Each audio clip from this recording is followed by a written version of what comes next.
Hi, I'm Gareth and I lead our business consulting work here at NTT Data in the UK.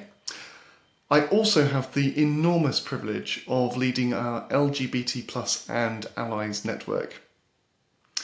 At NTT Data, we support our colleagues and clients who identify as LGBT+. Every year during LGBT+ History Month, we like to celebrate the progress that has happened over time. In places like the UK, there has been a lot of change over the past 50 years. I'm in my 40s.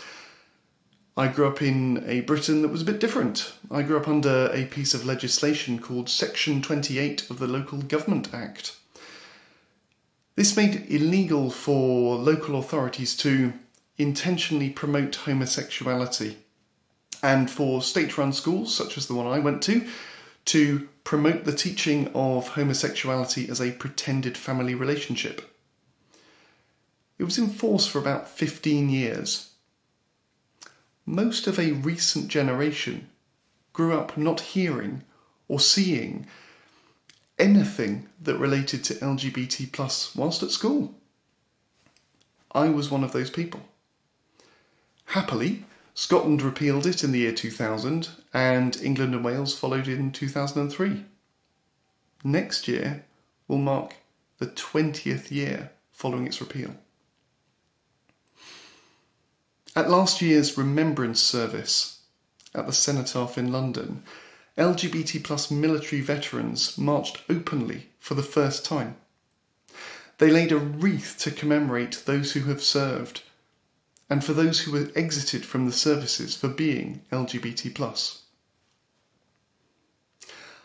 I'm sometimes asked, but haven't we already done all this?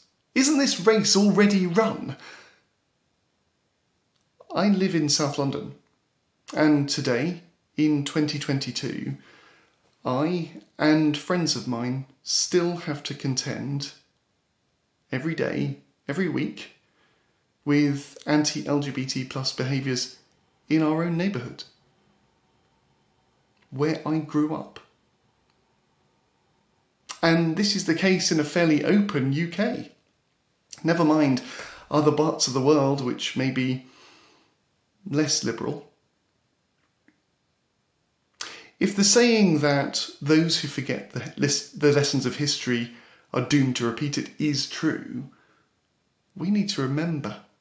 We need to celebrate these changes to keep progress alive. I have nieces, nephews, godchildren. I wish for them the best in life, no matter who they are, what they choose to do, or whom they love. I suspect you feel the same about your own family. We can all make the difference happen together. I can. You can. We can. If we remember and celebrate. Happy LGBT+ History Month.